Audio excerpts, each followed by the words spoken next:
ಸಿದ್ದರಾಮಯ್ಯನವ್ರು ಇರ್ಬೋದು, ಕಾಂಗ್ರೆಸ್ನವ್ರು ಇರ್ಬೋದು, ಬಂಡ್ರು ಅಂತ ಗೊತ್ತಿದೆ. ಬೇರೆಯವ್ರು ಸಾಬೀತುಪಡಿಸ್ಬೇಕಾದಂಥ ಅವಶ್ಯಕತೆನೇ ಇಲ್ಲ. ಅವರೇ ಕಣ್ಣಿಗೆ ಸಿಕ್ಕಾಕೊಳ್ತಾ ಇದ್ದಾರೆ. ಈಗ ಎಲ್ಲರಿಗೂ ಗೊತ್ತಾಗೋ ಥರದಲ್ಲೇ ಲೂಟಿ ಮಾಡ್ತಾ ಇದ್ದಾರೆ.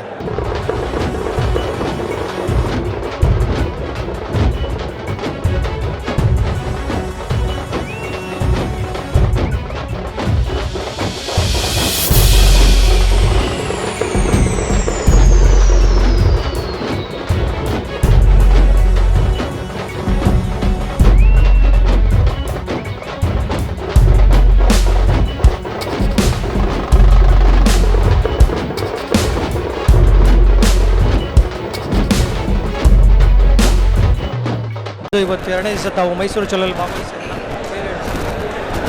ಮೈಸೂರು ಚಲೋ ಪಾದಯಾತ್ರೆ ಇವತ್ತು ಎರಡನೇ ದಿನಕ್ಕೆ ಕಾಲಿಟ್ಟಿದೆ. ಇಡೀ ರಾಜ್ಯದಲ್ಲಿ ಒಂದು ವಾತಾವರಣ ನಿರ್ಮಾಣ ಆಗಿದೆ. ಕಾಂಗ್ರೆಸ್ನವರು ಗ್ಯಾರಂಟಿ ಹೆಸರನ್ನ ಹೇಳ್ಕೊಂಡು ಅಧಿಕಾರಕ್ಕೆ ಬಂದರು. ಅಧಿಕಾರಕ್ಕೆ ಬಂದಂಥ ಕಾಂಗ್ರೆಸ್ನವರು 1 ವರ್ಷದಲ್ಲಿ ಯಾವುದೇ ಥರದ ಅಭಿವೃದ್ಧಿಗಳನ್ನ ಮಾಡಿಲ್ಲ ಅವರು. ಆದರೆ ಅವ್ರು ಕೊಟ್ಟಂಥ ಕೊಡುಗೆ ಏನು ಅಂತಂದರೆ ಬರೀ ಭ್ರಷ್ಟಾಚಾರ. ಹಾಗಾಗಿ ಇಡೀ ರಾಜ್ಯದಲ್ಲಿ ಜನಗಳಿಗೆ ಅರ್ಥ ಆಗಿರುವಂಥದ್ದು ಕಾಂಗ್ರೆಸ್ ಅಂತಂದರೆ ಭ್ರಷ್ಟಾಚಾರ ಅಂತೇಳಿ. ಅವರು ಒಂದಲ್ಲ ಅನೇಕ ಹಗರಣಗಳಲ್ಲಿ ಸಿಕ್ಕಾಕೊಂಡಿರುವಂಥದ್ದು. ಕಣ್ಣಿಗೆ ಕಾಣಿಸಿರುವಂಥದ್ದು ಮೇಜರಾಗಿ ನಮಗೆ ಮೂಡ ಹಗರಣ ಮತ್ತು ವಾಲ್ಮೀಕಿ ಹಗರಣದಲ್ಲಿ ಇವರು ಕಣ್ಣು ಕಾಣಿಸ್ತಿರುವಂಥದ್ದು. ಇದಕ್ಕಿಂತ ಹಿಂದೆ ಡಿ ಕೆ ಶಿವಕುಮಾರ್ ಅವರು ಬೆಂಗಳೂರು ಕಾಂಟ್ರಾಕ್ಟರ್ಗಳಿಗೆ ದುಡ್ಡು ಕೊಡಲಿಲ್ಲ ಅಂತೇಳಿ ಒಬ್ಬ ಕಾಂಟ್ರಾಕ್ಟರ್ ಆತ್ಮಹತ್ಯೆ ಮಾಡ್ಕೊಂಡ ಪಾಪ. ಈಗ ಒಬ್ಬ ಆತ್ಮಹತ್ಯೆ ಮಾಡ್ಕೊಂಡ ಪೊಲೀಸ್ SI. ಅಂದರೆ ಇವ್ರ ಸರ್ಕಾರದಲ್ಲಿ ಎಷ್ಟು ಭ್ರಷ್ಟಾಚಾರ ನಡೀತಿದೆ ಅನ್ನೋದ್ರ ಬಗ್ಗೆ ರಾಜ್ಯದ ಜನತೆ ಗಮನಿಸ್ತಾ ಇದ್ದಾರೆ. ಇದನ್ನು ಜನಗಳಿಗೆ ಅರ್ಥ ಆಗಿದೆ. ಕಾಂಗ್ರೆಸ್ ಅಂತಂದರೆ ಈ ಥರದ್ದೇ ಆಡಳಿತ ಅನ್ನೋದ್ರಲ್ಲಿ ನೋಡಿ. BJP ಅವರು ಇದ್ದಂಥ ಸಂದರ್ಭದಲ್ಲಿ ಇವರು ಭ್ರಷ್ಟಾಚಾರದ ಆರೋಪನ BJP ಮೇಲೆ ಹೊರಿಸಿದ್ರು. 40% ಭ್ರಷ್ಟಾಚಾರ ಅಂತ ಹೇಳಿದ್ರು. ಯಾವುದೇ ದಾಖಲಾತಿಗಳನ್ನ ಕೊಡಲಿಲ್ಲ. 40% ಅನ್ನೋದಕ್ಕೆ ಎಲ್ಲಿ ದಾಖಲಾತಿ ಬಿಡುಗಡೆ ಮಾಡಿದ್ರು ಅವರು? ಯಾರ ಕೈಲೋ ಪ್ರೆಸ್ ಮೀಟ್ ಮಾಡಿಸಿದ್ರು, ಹೇಳಿಕೆ ಕೊಡಿಸಿದ್ರು. ಇದನ್ನು ಬಿಟ್ಟರೆ ಅವರೆಲ್ಲೂ ಸಾಬೀತುಪಡಿಸಲಿಲ್ಲ. ಇವತ್ತು ಬೇರೆಯವ್ರು ಸಾಬೀತುಪಡಿಸ್ಬೇಕಾದಂಥ ಅವಶ್ಯಕತೆನೇ ಇಲ್ಲ. ಅವರೇ ಕಣ್ಣಿಗೆ ಸಿಕ್ಕಾಕೊಳ್ತಾ ಇದ್ದಾರೆ. ಈಗ ಎಲ್ಲರಿಗೂ ಗೊತ್ತಾಗೋ ಥರದಲ್ಲೇ ಲೂಟಿ ಮಾಡ್ತಾ ಇದ್ದಾರೆ. ಕಾಂಗ್ರೆಸ್ನ ಒಂದು ಬಂಡವಾಳ ಇವತ್ತು ಬಯಲಾಗಿದೆ. ಹೋಗಲಿ, ಜನಗಳಿಗೆ ಇವರು ಗ್ಯಾರಂಟಿನ ಸರಿಯಾದ ರೀತಿಯಲ್ಲಿ ಕೊಡ್ತಾ ಇದ್ದಾರಾ? ಅದು ಇಲ್ಲ. ಇವತ್ತು ಭಾಗ್ಯಲಕ್ಷ್ಮಿ ಯೋಜನೆಯಲ್ಲಿ ಇನ್ನೂ 3 ತಿಂಗಳು ಬಾಕಿ ಇರೋವಂಥದ್ದು ಆಗ್ತಾಯಿದೆ. ಬೇರೆ ಬೇರೆ ಗ್ಯಾರಂಟಿಗಳು ಅರ್ಧಂಬರ್ಧ ಆಗಿ ನಿಂತೋಗಿರೋವಂಥದ್ದು ಕಾಣ್ತಾ ಇದೆ. ನಡೀತಾ ಇದ್ರೂ ಅದು ಅರ್ಧಂಬರ್ಧದಲ್ಲಿ ನಡೀತಾ ಇರೋವಂಥದ್ದು ಆಗ್ತಾಯಿದೆ. ಏನು ಬಡವರ ಪರವಾಗಿ ಅಂತ ಹೇಳ್ತಾಯಿದ್ರು, ದಲಿತರ ಪರವಾಗಿ, ಹಿಂದುಳಿದವರ ಪರವಾಗಿ ಅನ್ನೋ ಥರದಲ್ಲಿ ಹೇಳ್ತಾ ಇದ್ರಲ್ಲ, ಅವ್ರು ಎಲ್ಲರಿಗೂ ಮೋಸ ಮಾಡಿದಂಥವ್ರು ಕಾಂಗ್ರೆಸ್ನವರು.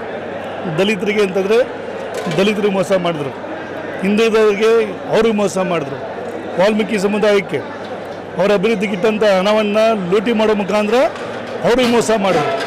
ಈ ಥರ ಕಾಂಗ್ರೆಸ್ಸು ಬರೀ ಲೂಟಿ ಮಾಡುವಂಥದ್ದು, ಭ್ರಷ್ಟಾಚಾರ ಮಾಡುವಂಥದ್ದು, ಮೋಸ ಮಾಡುವಂಥದ್ದು ಇದರಲ್ಲೇ ಹೆಸರುವಾಸಿ ಆಗಿದ್ದಾರೆ ಹೊರತು ಇವರು ಒಂದು ಒಳ್ಳೆ ಆಡಳಿತವನ್ನು ಕೊಟ್ಟಂಥದ್ದನ್ನು ನೋಡಲೇ ಇಲ್ಲ.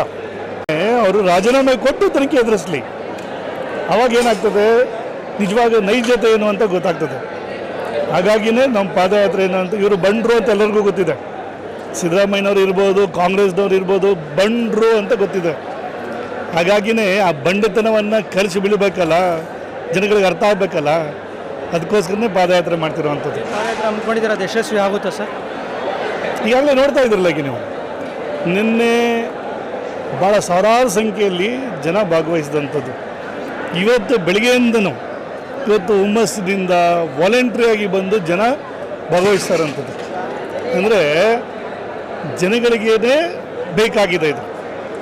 ಇವರ ಏನು ಭ್ರಷ್ಟಾಚಾರ ನಡೀತಿದೆಯಲ್ಲ, ಇದು ಜನಗಳಿಗೆ ಅರ್ಥ ಆಗಬೇಕು ಅಂತೇಳಿ ಏನು ನಮ್ಮ ಕಾರ್ಯಕರ್ತರುಗಳು ಬೀದಿಗೆ ಇಳಿದಿದ್ದಾರಲ್ಲ ಇವತ್ತು, ಇದು ಒಂದು ದೊಡ್ಡ ಪ್ರಮಾಣದಲ್ಲಿ ನಡೀತಿರುವಂಥದ್ದು. ಸರ್ಕಾರ ಮಾಡಿದಂಥ ಹಗರಣವನ್ನು ಬಯಲಿಗೆಳಿತೀವಿ ಅಂತ ಕಾಂಗ್ರೆಸ್ ಪಕ್ಷದವರು ಜನ ಆಂದೋಲನ ಕಾರ್ಯಕ್ರಮವನ್ನು ಹಮ್ಮಿಕೊಂಡಿದ್ದಾರೆ.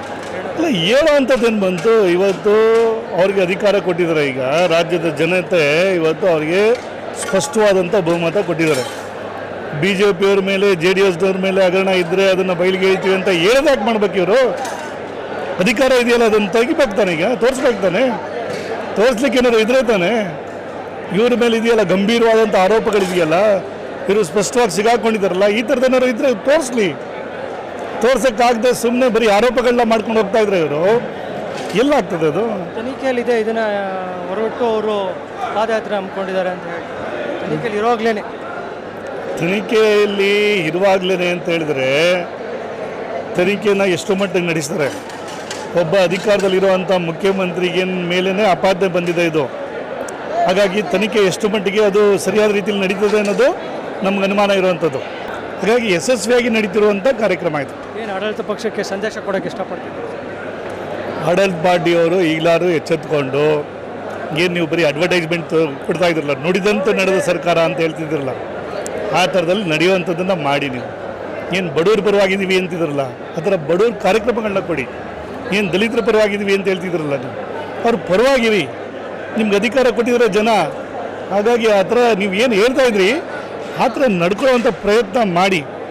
ಅದಲ್ಲದೆ ಈಗೇನು ಭ್ರಷ್ಟಾಚಾರದಲ್ಲಿ ಸಿಗಾಕೊಂಡಿದ್ರಲ್ಲ ನೀವುಗಳು, ಅವ್ರುಗಳು ರಾಜೀನಾಮೆ ಕೊಟ್ಟು ಜನಗಳಿಗೆ ಸತ್ಯ ಏನು ಅಂತ ಗೊತ್ತಾಗೋ ಥರದಲ್ಲಿ ಮಾಡಿ.